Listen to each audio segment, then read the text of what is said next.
Organized team activities today. And the big question is, will we see Aaron Rodgers in Pittsburgh? They have an offer on the table for the four-time MVP.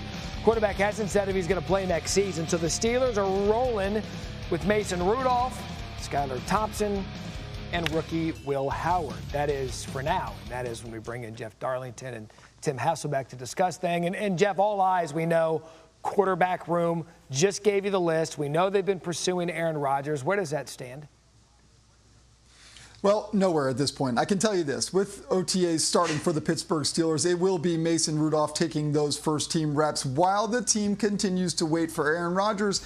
And I'll also add this. There is still a level of confidence within the Pittsburgh Steelers organization that Aaron Rodgers will eventually join the team. When that happens, still to be determined. If it actually happens, quite frankly, also still to be determined. The Steelers, though, continuing to hold out hope as we reach, quite frankly, late in this offseason in May, 100 days away from the regular season. Still no signs of Aaron Rodgers with the Pittsburgh Steelers, but still keep it in your afterthoughts, I guess, that Aaron Rodgers could wind up with Pittsburgh eventually. Yeah, it just seems like Aaron's played a long time in this league, whether he was still in Green Bay or, as this kind of this free agent with an impending signing. Look, we're in May, and I think guys that are, quarterbacks that have been played in the league for decades, they're in no real hurry. They'll show up at training camp, and yeah, it will be a new system, but he's been around long enough. So I think there's kind of confidence probably from Aaron's perspective that he doesn't need to be in a hurry. And I would even say probably from the team's perspective that they can feel that same way. So, Jeff, I just would agree with you. I don't think that the urgency that many fans and maybe even some other younger players feel, in early May, I don't think Aaron Rodgers or the Steelers necessarily feel that way. Look, would it be great to have him there? Sure. But is it a must-have this time of year? I think it's far from that. Yeah, there's nobody to say he's not doing stuff off the field to prepare himself for an upcoming season, if in fact he's going to play, which, as Darlington alluded to, we don't know if he's even going to play football next year.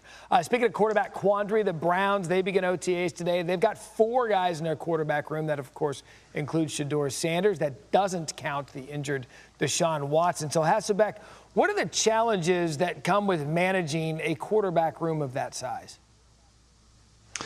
Well, you want to give people the opportunity to compete and win a job. And I think that's the number one thing. People have to realize that you don't have gigantic roster sizes. So, typically a team period may be 12 to 14 reps. Well, you divide that by 4. It's not a lot of opportunity for the guys. No, in the same time, your head coach is really, coaching for his job. And so, when you just stack it up and say you've got a Super Bowl winning quarterback in Joe Flacco, a former first-round quarterback in Kenny Pickett, who was the backup to the Super Bowl winning champs a year ago and started games, he's ready to play, you would think. And then young prospects, one drafted earlier than the next, to give them all reps is difficult, which means, then you're concerned about, are they happy? Are they frustrated? What does that do to the dynamic of your quarterback room, which can ultimately impact the dynamic of your football team? So, look, it's a challenge. They're not the only ones dealing with it, but it does feel like the most unique one in the National Football League right now.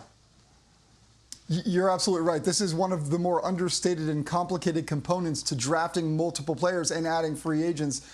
You have to find repetitions to create that competition. I've spoken to a number of teams who said, yeah, we would love to add quarterbacks in the draft to see if you can sort of hit on one in one of those later rounds. But this is the complication when you do that. Suddenly you do have Gabriel and Sanders joining a competition and really not getting the reps perhaps necessary for a rookie to not only win the job, but also understand the offense. So it is a complicated component facing the Browns, one they will continue to try to work through by splitting up reps until someone earns that job. But I do not anticipate, based on my conversations, that they will make any type of decision about distributing reps outside of evenly at this point for the Browns. And you look at that list, I mean, Flacco's a veteran. Kenny Pickett's been there before. So if you really wanted to take a look at both of these rookie quarterbacks, Gabriel, a third-rounder, we know Shedeur went in the 5th. OTAs and minicamp might be a good time to do that before we arrive at training camp in July. We'll arrive back with you gentlemen in just only 100 days until the opener. So players gearing up for OTAs, and we are keeping it 100. Jeff Darlington and Tim Hasselbeck. I initially fought against this segment because I'm against countdowns to football season because I want to enjoy my summer, but here we are. It's 100 days. It's a nice, clean number, so we're going to play along. Tim, we're going to give you benchmarks, and each of you get to answer the question. We're going to start with you. Who will be the quarterback with 100 completions first?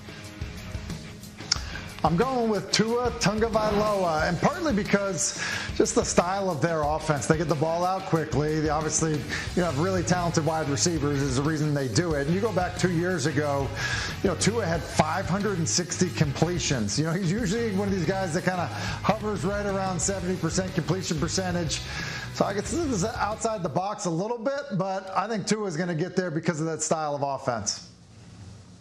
Yeah, Tim, I'm going to use a similar rationale when I say Jared Goff will be the first one to get to 100 completions. They don't have Ben Johnson, so it'll be interesting to see how this offense evolves. But I do think that Jared, in general, is very capable of getting the ball out quick, getting completions. He has targets that he is comfortable with. Now, will he have the type of game where he had 18 consecutive completions in Week 4 to help kind of get him there faster? That's not an easy feat, but he is the type of player who will complete a lot of passes every game. I think that he gets to 100 first. Slight edge to Hasselbeck, slight edge, but I think they're both great picks. Darlington, you're starting this one.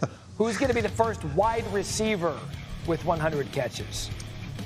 Well, I'm going to take a little bit of a left turn here and say Malik Neighbors. And I understand that might not be the obvious choice, but he is a player who got there so fast as a rookie. And I think that he is going to continue to grow and evolve, especially with a new experienced quarterback under center for him. So I get it. It's probably not the most conventional choice, but I do think Malik Neighbors has proven that he belongs in this league. He was probably the best rookie amongst a very deep class of wide receivers. And I think he's going to continue to grow next year as well.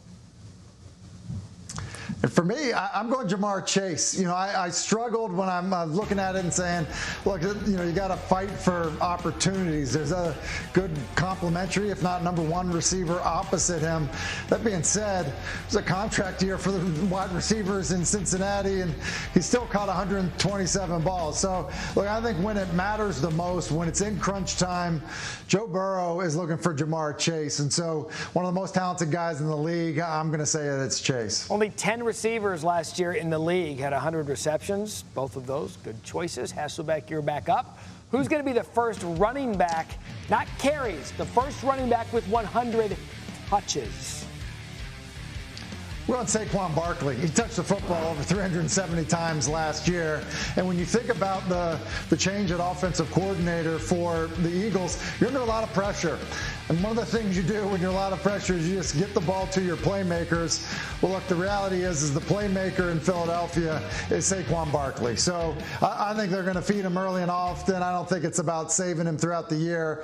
I think he's well over, 350 touches again this season.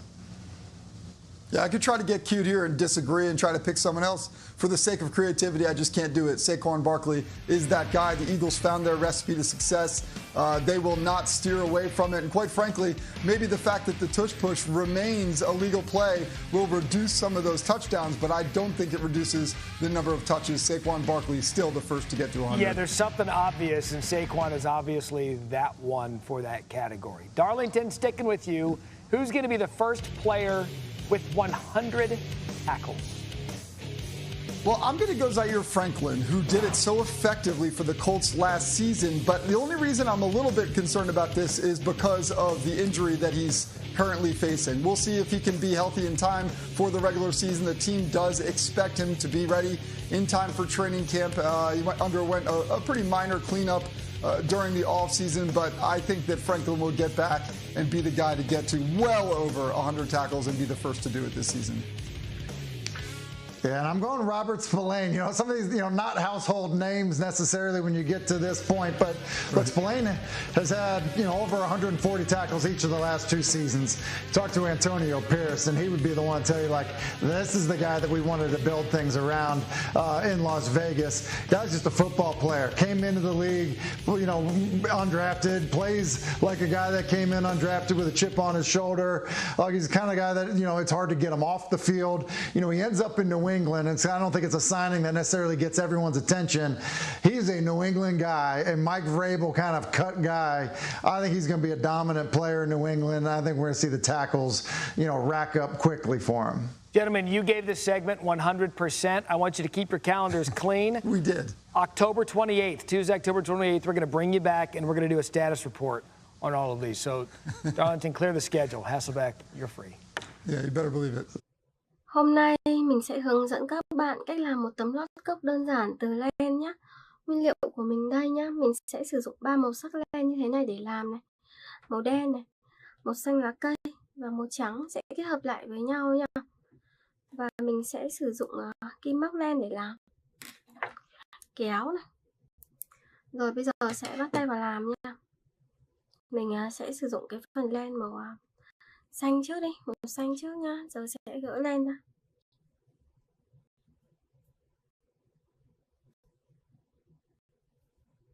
Đây, cái đầu len này. Đầu tiên thì mình sẽ móc một cái hình tròn nha mọi người. Đây, móc một cái hình tròn.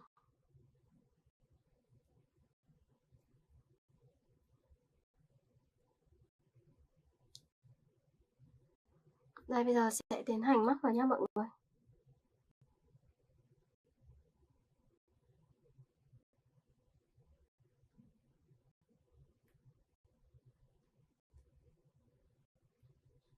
Đây, móc vào.